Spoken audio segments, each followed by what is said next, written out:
দক্ষিণ চব্বিশ পরগনার পর এবার অভিযোগ আসছে পশ্চিম মেদিনীপুর থেকে। এবার ঘাটালে তরুণের স্বপ্ন প্রকল্পের টাকা গায়েব।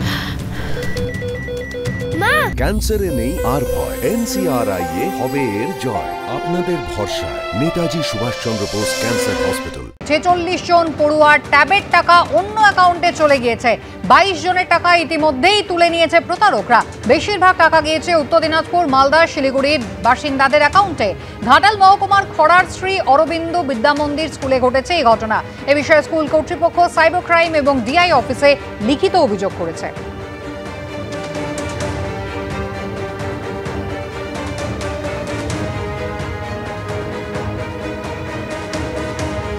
দক্ষিণ চব্বিশ পরগনাতেও ট্যাব কেলেঙ্কারিতে বিহার যোগ। জেলার 25 থেকে 30টি স্কুলের প্রায় 350 জন পড়ুয়ার ট্যাবের টাকা চলে গিয়েছে বিহারে। টাকা জমা পড়ে গিয়েছে অন্যের ব্যাংক অ্যাকাউন্টে। গড়বিলের অঙ্ক প্রায় 35 লক্ষ টাকা।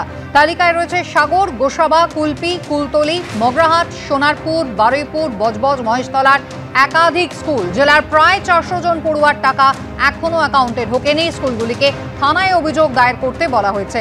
জেলা বিদ্যালয় পরিদর্শকের সঙ্গে বৈঠক করেছেন দক্ষিণ চব্বিশ পরগনার জেলা শাসক। বিজেপি নেতা সজল ঘোষ রয়েছেন টেলিফোন লাইনে। সজল বাবু, কি বলবেন? দক্ষিণ চব্বিশ পরগনা, যেখান থেকে অন্তত 35 লক্ষ টাকা গড়মিলের অভিযোগ, টাকা এ রাজ্যে দক্ষিণ চব্বিশ পরগনা স্কুলের ছাত্রদের হাতে না পৌঁছে চলে গেছে সোজা বিহারে। বহিরাগত হয়ে গেল টাকা, পশ্চিমবঙ্গের টাকা বহিরাগতদের হাতে চলে গেল। পশ্চিমবঙ্গের কিছু কাণ্ডজ্ঞানহীন লোকের জন্য।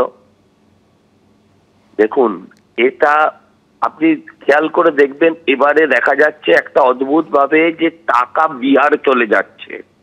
এমন তো নয় যে টাকার গন্তব্যটা উত্তরপ্রদেশ বা বিহার ছিল। ইচ্ছা করে কোনো না কোনো অর্গানাইজ পদ্ধতিতে এই টাকাগুলোকে বিহারে কোনো অ্যাকাউন্টে পাঠানো হচ্ছে। এটা এক ধরনের দুর্নীতি, পরিষ্কার ভাবে। অনেক ক্ষেত্রেই দেখেছি, এর আগেও অনেকগুলো দেখেছি যে টাকা বিহার চলে গেছে।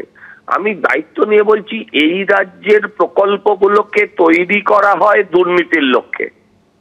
যেহেতু আপনি দেখেছেন যে এর আগে এই 100 দিনের কাজ বন্ধ হয়েছে, কেন্দ্রীয় আবাস বন্ধ হয়েছে, রাজ্যের আবাস করতে গিয়ে সেখানেও দুর্নীতি হয়েছে।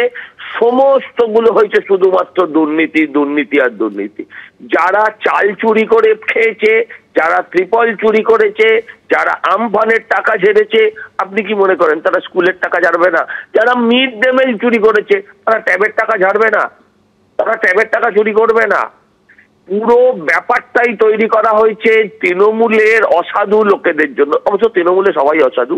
একটাই কারণ যেহেতু 100 দিনের প্রকল্পের টাকা বন্ধ, আবাসের টাকা বন্ধ, তৃণমূলের বহু নেতার ঘরে এখনো উনুনও বন্ধ হয়ে যাবে। তাই তাদের ঘর সংসার চালানোর জন্যই এই প্র্যাকটিক্যালি এই দুর্নীতিগুলো করার জন্য এই স্কিমগুলো করা হয়েছে। স্কুলের মাস্টারমশাই স্কুলে এখন ক্লাস নেবেন না, তিনি এখন যাবেন টানায় ডায়েরি করতে। অদ্ভুত। ধন্যবাদ কথা বলার জন্য।